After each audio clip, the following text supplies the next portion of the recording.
Start, please.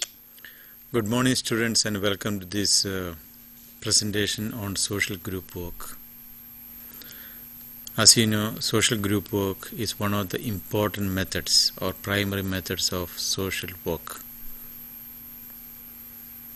We as social workers work with individuals in the society. And for working with the people in the society, we have identified or evolved certain methods. So the three primary methods of working with the people are social case work, social group work, and community organization. Now when we talk about social case work, it is working with individual in a given context. We are all born into a family, and therefore family becomes a primary context in which individuals are placed. Individuals' mindset, orientation, and perceptions are all have a say within the family, the kind of parents, the economic background of the family, the social situation in which the family is located. All these are important while dealing with individuals in the context of a family. Same way when we talk about groups, individual belongs to various groups.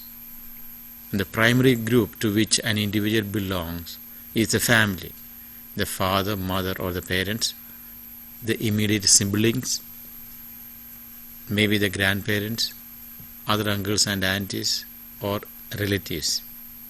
Then comes immediate neighborhood,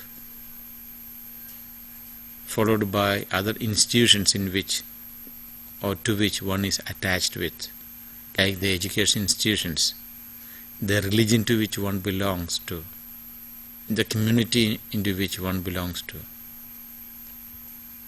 Then we talk about the individual in the context of a community, because all of us belong to one or another community. It can be the geographically located community, it can be the religious community to which one belongs to, the kind of caste community one belongs to, the kind of working community one belongs to. And then one can also identify in terms of one's own age, work, occupation, and things like that. Now, all these methods are aimed at solving the problems of individuals living in a family or in a group or in a society, or in all of them. Apart from that, there are also the secondary methods.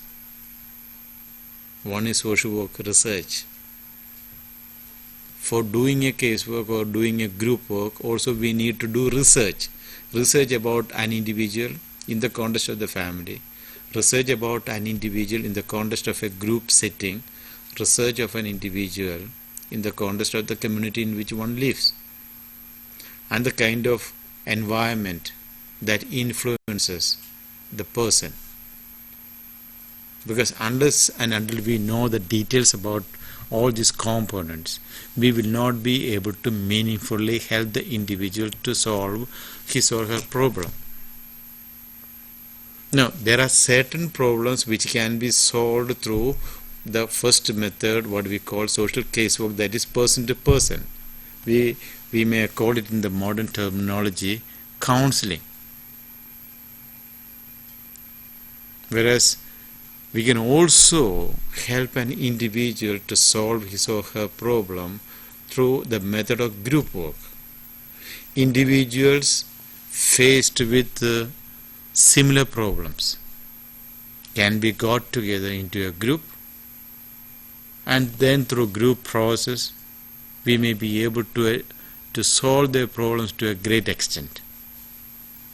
Now, there are certain principles, certain techniques, certain do's and don'ts when we talk about group and group formation and group process. All these are important in the process of helping individuals. Same way, And individuals' problems also can be solved through community organization process, because an individual has to be identified as a part of a community.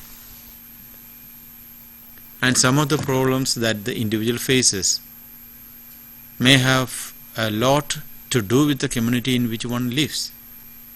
For example, the process of rehabilitating an addict, the community has to come into picture, the community in which one lives. There can be social boycott of a person. A person who is faced with the economic problem, the community has much to contribute, especially in the Indian context, in the Indian village setup, because the neighbors knows the capacities of an individual.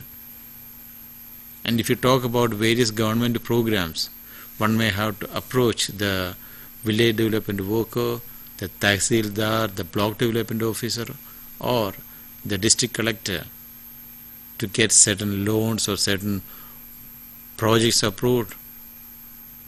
And very often, in a village, the social worker may be able to get a group of farmers together, make their proposal and approach the bureaucrats in various settings at the tahsil level or the block level or at the district level or even at the state level, and get a project sanctioned for the benefit of their community's development. It can be that the children in the community are faced with the problem of their education. What is the solution? You need to have a school. And if you want to have a school, let us get the community together. Let them start talking about it, understanding the problem. And one of the things that we do is to create a discontentment within the community about the existing problems. People need to be made aware of that there is a problem exists, which is affecting everybody. And finding a solution to that problem is very important for the future of that community. So we have to talk about individuals in the context of the family, individuals in the context of a group, individuals in the context of a community. And all have to play their own respective roles in helping individuals to solve their problems. And this process has grown up quite a bit today. And when we talk about, about women's empowerment, we talk about self-help groups for the economic development or independence of women. They are able to come together, plan together, put up something together, come out with the projects for the common benefit of a group and share the benefits, the outcome of that self-help group, the benefit that comes out of that. Everybody shares, and the shares goes to the family, and each family member is helped out of that, and that way the whole society benefits out of that. So group has a very important say in helping individuals and people of a particular group, of a particular community, of a particular society in finding solution to their problems. Now, group can be of great use in various situations. The problems of young people are quite different from the problems of the adults or adolescents. The problems of young girls are quite different from the married women in the family or in a particular community. Same way, the problems of the farmers are quite different from the adolescents. So if you want to help a particular group of people to find solution to their problem, farmers, for example, we need to form their own associations or their own groups, bring them together. Now, for that you need to know about the community. What time can we get the farmers together? Not during daytime, once that's a prime time when they can go to the field and work. Maybe early in the morning, but That may not be the right time because they are preparing themselves to go to the field. The most ideal time is in the evening. They have worked in the farm, they have come back, they have taken bath, maybe they have taken their evening meals. Then you find some time to relax, get them together, start a kind of a conversation which is very light, very common, very beneficial for them about the kind of problem that they are confronting. Whereas if you want to talk to a group of women in the village, daytime would be the best. After the children have gone to school, after the husbands have gone to their field to work, the women may find more time free. So that may be an ideal time to talk to women, to make group formation and to talk about their various problems and finding a solution to that. Talking about young people, if they are attending education institutions, evening may be the right time, maybe after 4 o'clock or around 5 o'clock when they return from the schools and they are quite free from that headache, and it's a relaxation time. And a group formation can also club with it some kind of an entertainment in which the children are also able to play, share themselves, so then benefit from the peer group. So to help individuals belonging to a family, belonging to a group, belonging to a community, to solve their problem through group work method, we need to identify appropriate time. We need to identify appropriate groups. So if I have to form a group, that group should be of certain age group. Now, I cannot have a group of, say, children of, say, 5 to 8 years old as well as adults in their 50s or 60s or 80s and old age people. That cannot be an ideal group. To chalk out the problems of young people, let us have young people together, adolescents together, adults together, women together, and various other groups. So age is an important factor. Same way, it's also important to think about the intellectual capacity.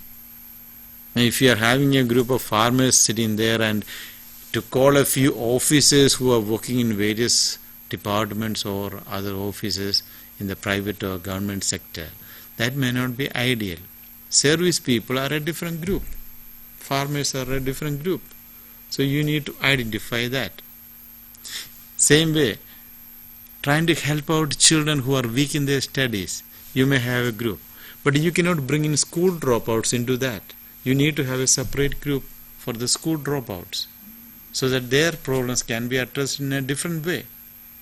Same way in the villages, if you want to have adult education program, there's no meaning in bringing in children to that adult education program. Children can go to school. Adult education program, you need to have adults in that.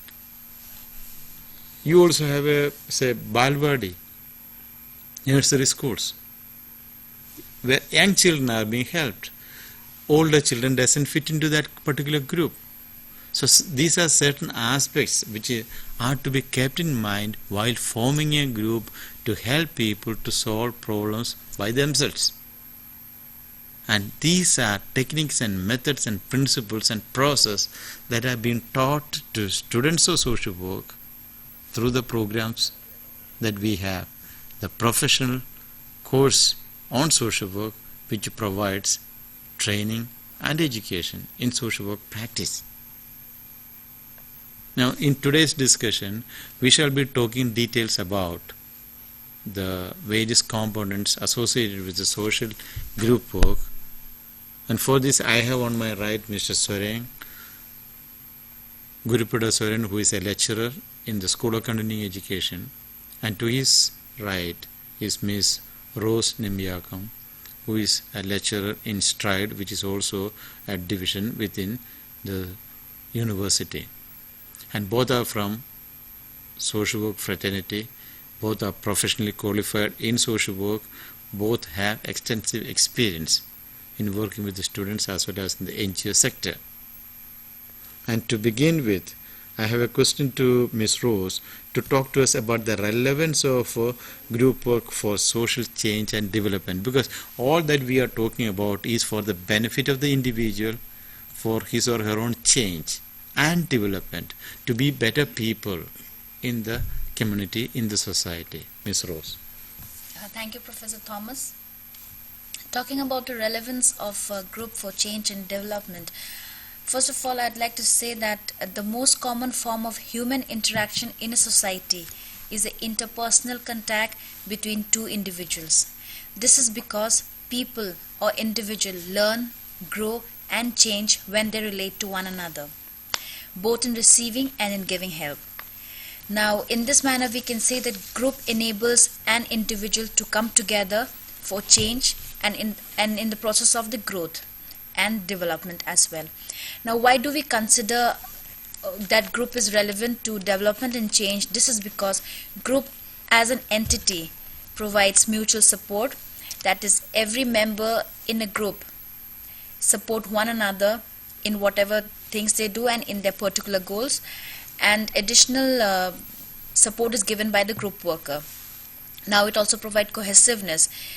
This dynamics arise due to the support which one member or the other gives to everyone in the group process.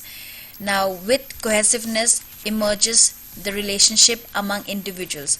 This builds in relationship within the individuals in a group, and the individuals are able to relate to one another in a more permissible manner. And we can say that group also provides universalization of individuals. That is, each and every individual realizes that he or she is not the only member who have the same problem or who have the same positive point or who have the same limitations. Everyone in the group have some or the other similarity with the other person.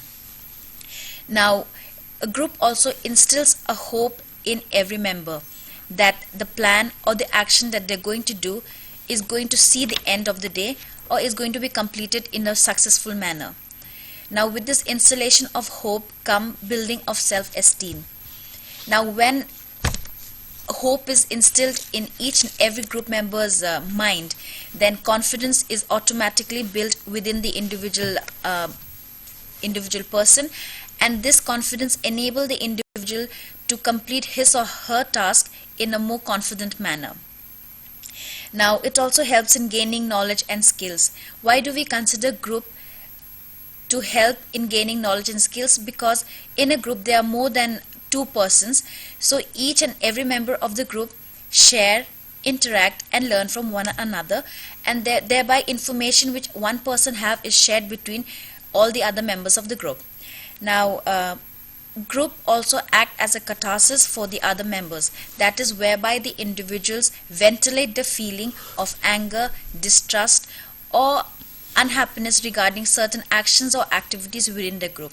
So when these feelings are ventilated towards the group, then the group comes towards a certain specific objective, and the programs and the plans which a group decides are more sightlines.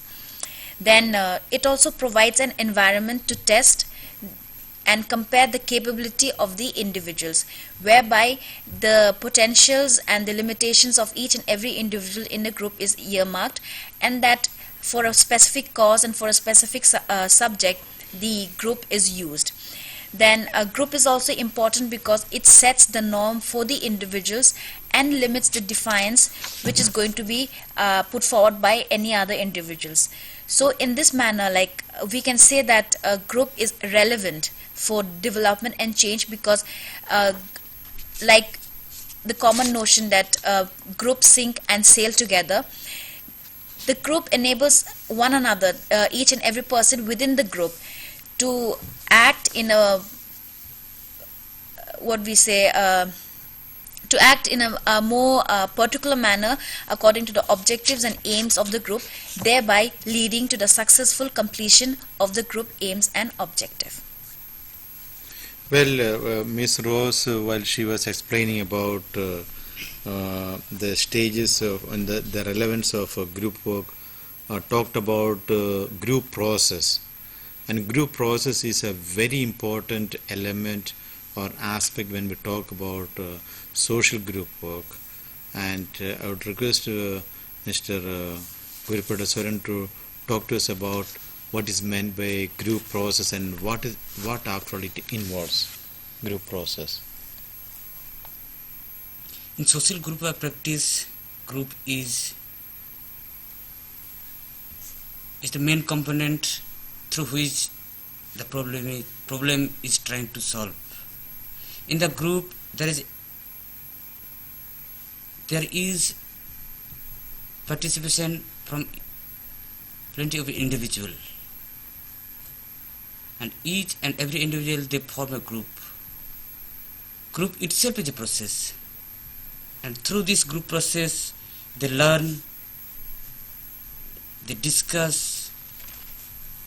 It is the process, and through this group process,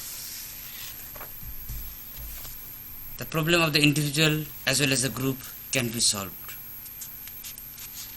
Like the group of drug addict. In de-addiction center, the group of drug addiction, the social group worker has formed a group of these drug users. In the process, the group member, they participate in the process to discuss their individual problems. Each and every client, they talk about their own problem and how to go about to come out from this particular problem they are facing. And during the process of sharing and caring of their problem, then there is dynamics. Various dynamics could take place. And in the process of group formation or group process, each and every individual member, they influence each other or influence the group or influence the social group worker. And in the process, in the whole process of group work, the group worker also tries to solve the problem of the group for the betterment of the group, betterment of the individual. And this is the process where one-to-one relationship and one-to-group or one-to group worker or group member or group to the social group worker, and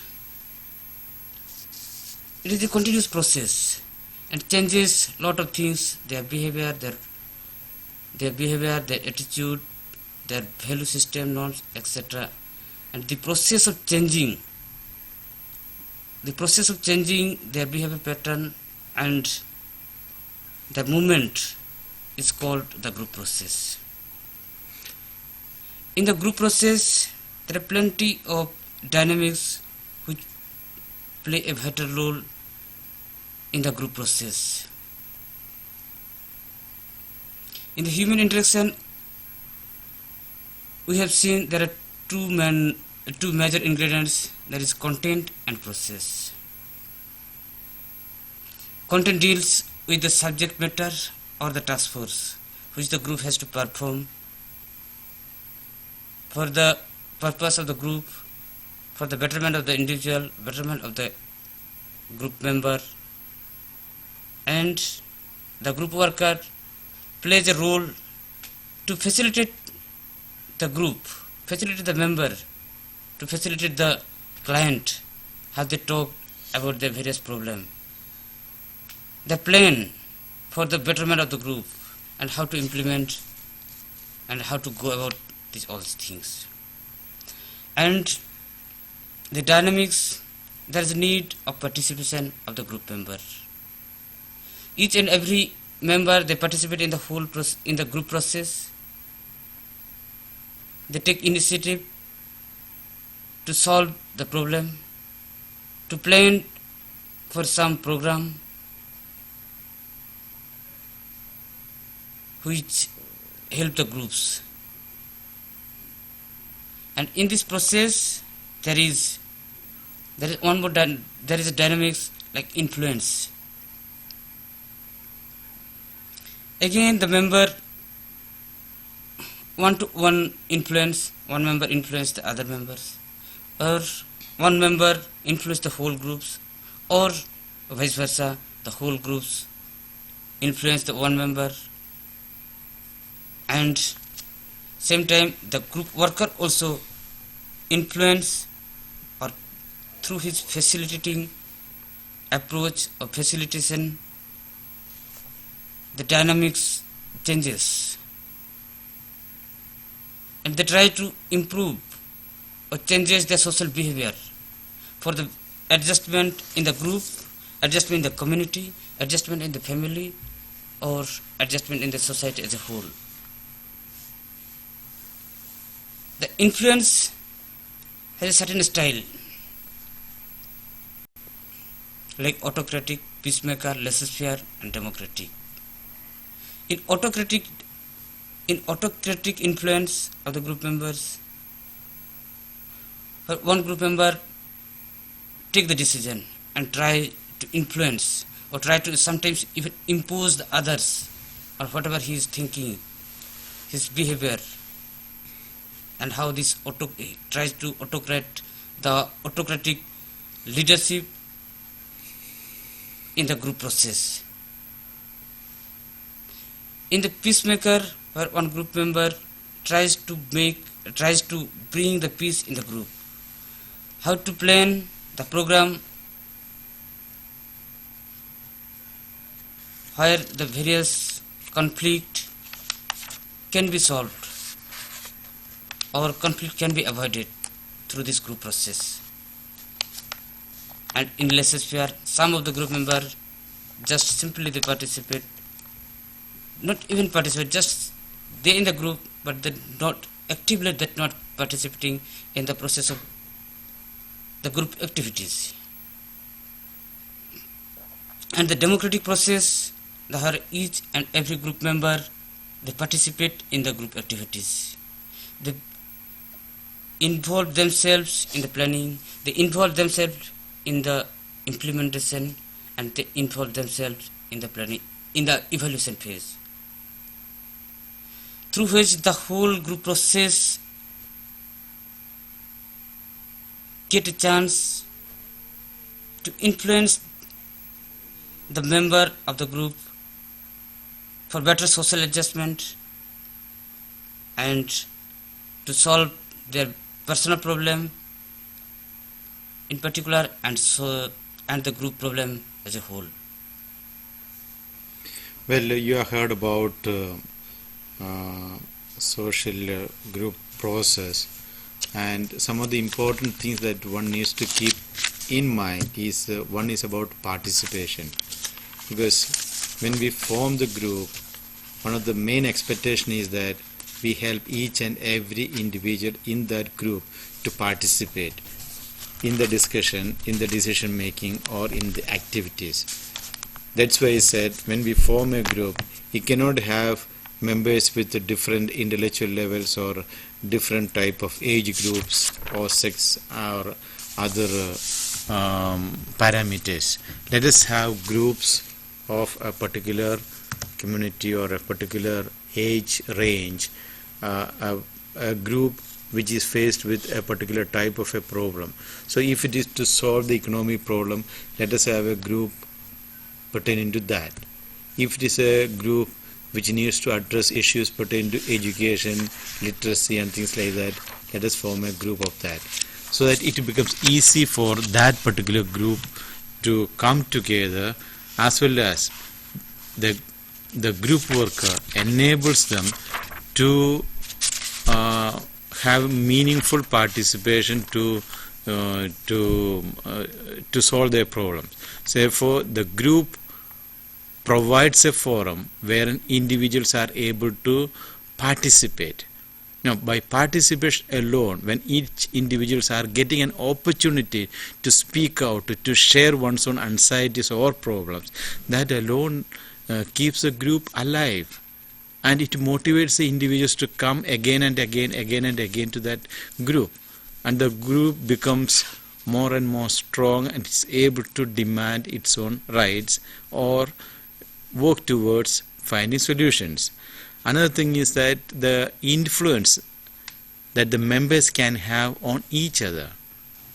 For example, if it is a group of, say, school dropouts, and when we see that in spite of all odds, when a child making strides in one's own studies, that would definitely help other members to see and follow. So peer pressure is another important thing which comes in. Same way, another important aspect is decision making within the group process, helping individuals to come out to make decisions. So people are able to give out their own opinions and then come to a kind of a consensus. Again, part of group process. Then certain tasks and functions that are there within the group. Because once we have formed a group, once we start group process, the group will have certain functions or certain task or work that they have to do, for which the worker helps them, the group worker or the social worker helps them. Then maintenance of these functions. The group has formed, the group has certain purpose, and the achievement of those purpose is through the fulfillment of certain functions. Then group atmosphere is something very important. What kind of an atmosphere? Is it a fighting group? Is it a group which is wanting to help each other? A smiling group? A group which is there to cooperate with each other? A group which is concerned with each other? A group which has certain goals, certain objectives to achieve. Same way, strong, meaningful membership. That's very important for a group. When we talk about groups, we are not talking about huge groups. We are talking about small groups of 8 to 10 or 15 or so.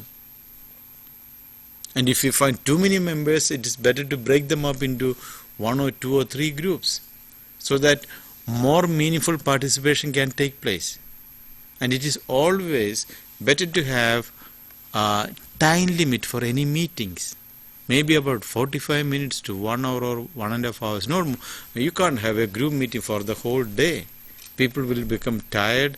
It will not be focused on issues. The best thing is, you can have several sessions. So in a day, have a meeting of 45 minutes to 1.5 hours, not more than that. You can have a adjourned meeting or a second meeting on the next day or after a couple of days, so that it becomes more meaningful and not monotonous. So the group process is an important component and one should learn about it. So these are important tips which you should keep in mind, so that you have important group meetings taking place which are very meaningful. Another important thing is about the stages of group work, which you need to know. You need to read about it, especially in chapter 4 of block 2 of BSW 002. Chapter 4. Please read that. And we have Miss Rose here who will speak to you about various stages of group formation and group work. Miss Rose. Stages of group formation. I'll be briefly discussing with you the stages of group formation according to Tuckman's theory. Here we have the stages, that is the forming, the storming, norming, and the performing stages. Now when we talk about the forming stages, this stage is the initial stage of a group formation. This is also known as the joining or the engagement to the group. However, in this initial stage, what is usually seen is that the group member is reluctant to take up responsibility or join in a group activity. Moreover, the group members or the group within this initial stage, what it suffers from is whether the group is already a known group or a stranger group.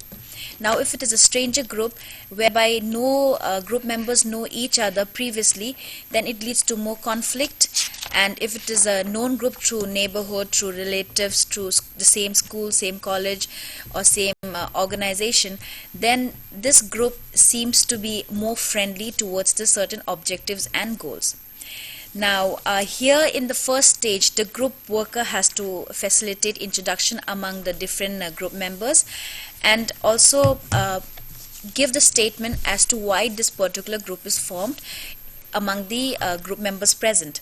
Then it also has to clear the expectations of the group members, so that the group members do not have an overridden expectations of the group that they're going to be able to achieve certain goals and objectives which may be beyond their capabilities.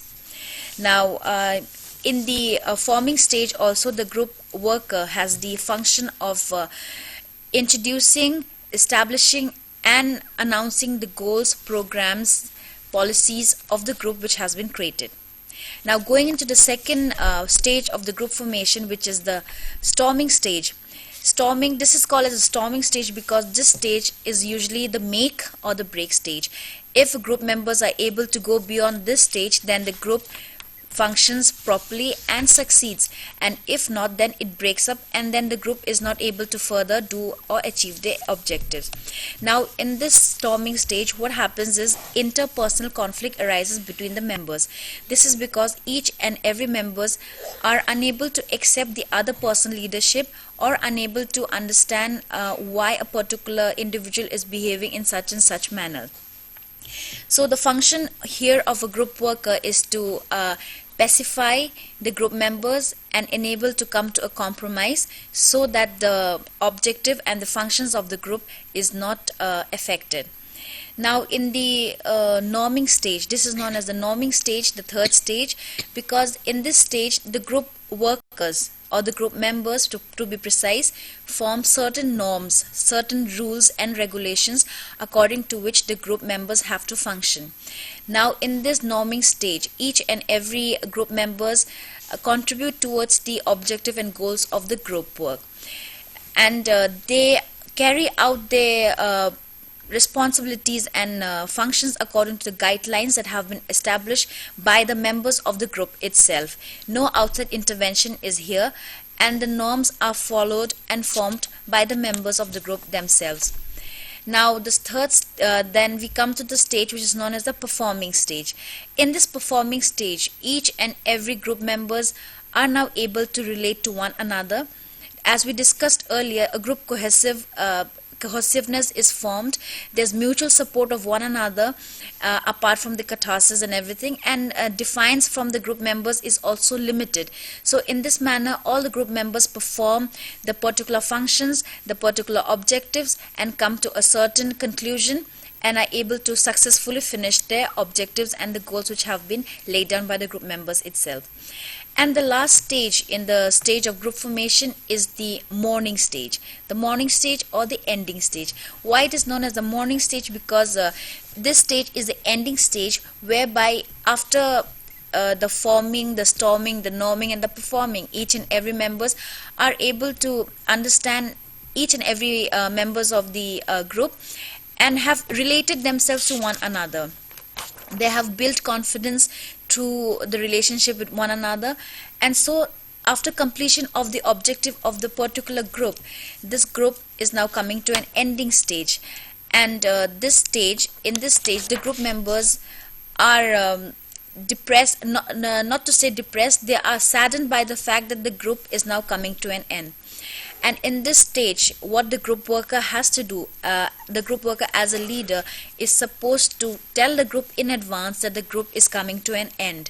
He or she should not break the news that the group is coming to an end abruptly. He or she should give time to the group members to anticipate and wait for the ending of the group process, and see to it that the group members are able to come in terms with the ending of their objectives and their functions. Now, this ending stage is usually followed by picnics, get-togethers, or discussion regarding what have been taking place among all the members of the group. So towards the end, the group members are able to bid goodbye to all the other group members in a more positive manner and learn from their experiences. Therefore, students, we have just discussed the stages of group formation, which includes the forming, the storming, the norming, the performing, and the ending stage. Well, another important aspect when we talk about social group work is the skills that are needed for the group worker as well as for the participants, but more so for the social worker whom we call the social group worker. Now, many social work educators have spoken and written about skills that are needed for in a group work. People like Robinson and Jenkins and Phillips and Trucker, these are some of the eminent social work educators who have written extensively, and perhaps it may be appropriate for us to discuss about the contribution made by Trucker regarding various skills that are needed in social group work. And I would request Mr. Soren to speak to us about the various skills that Trucker has suggested in social group work. Yes, social educators like Trucker, he's developed certain skills for the social group worker in the practice of social work, especially like skill in establishing purposeful relationship. The social worker should establish relationship with the group purposely, like to solve certain problems the group members are already they have facing. Skill in analyzing the group situation. He should have the skill, the professional skill to analyze the group situation, and based on the group situation, how to come out from the certain problems which the group is facing.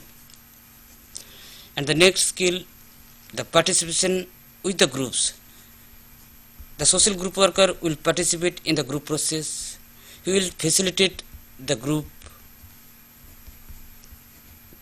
for the better social adjustment of the group member and help each and every member for their betterment and also for the group as a whole. Skill in dealing with the group feelings. He should professionally deal the feelings the group members are having, or whenever they are facing certain problems, and their feelings and situation has to be taken care of. And she should have developed skill in program development and how to develop the program for the group to solve their problem or for their betterment. And skill in using agency and community resources. He should use the community resources and also agency resources whatever existing in the process. And lastly, skill in evaluation, to evaluate the group process, review, and how to go about this. Well, students, we had a fruitful discussion during the last 44 minutes about social group work, which is a primary method of social work. And we have discussed about various aspects, the stages of group formation, the process involved, the kind of skills that are needed. All these are very important, and more details are given in block 2 of BSW E002. And I would request all of you to go carefully, go through each of the units carefully, which will enable you to have a thorough understanding. And this will be also a kind of process which will help you in writing your assignments as well as for preparation of the term and examination. Thank you very much for coming and attending this program. We'll see you again next month in through teleconferencing, with a couple of other sessions which will be useful to you. Thank you one and all, at the study centers, at the regional centers, as well as here in the studios.